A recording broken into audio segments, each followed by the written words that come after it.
If you need a good, cheap meal for dinner, look no further than the Pizza Casserole.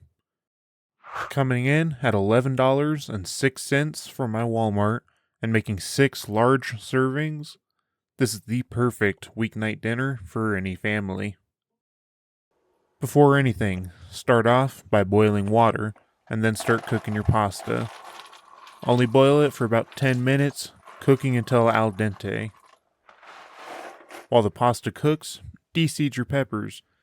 You can see I'm not using a bell pepper. This is a pepper from my garden that closely resembles a bell pepper's flavor.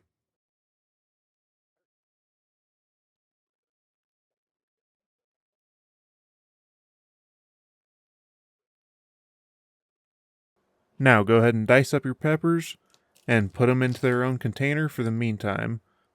We'll be adding them to sauce mixture soon.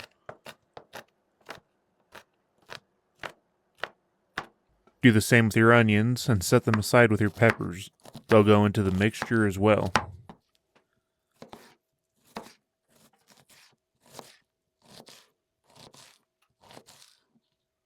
By now, your pasta should almost be done.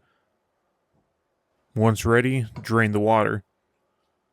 You want these noodles to stay a little more solid than you'd usually cook them. Now it's time to mix your ingredients. Either grab a mixing bowl or use the pot the noodles were cooked in. You'll mix the noodles, all of the marinara sauce, half the mozzarella cheese, and half of the other cheese that you chose.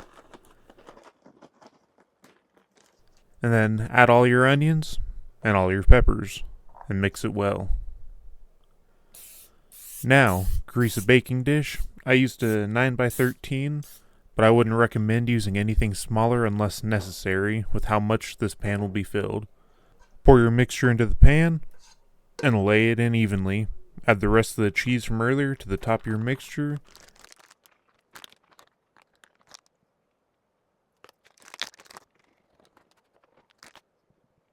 And then a layer of pepperoni.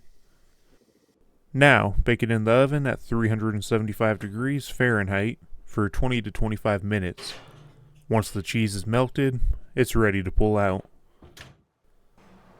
Let it sit for 5 minutes before serving, and then you're free to dig in.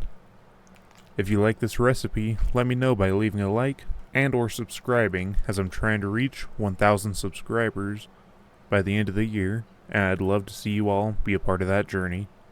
Thank you for watching.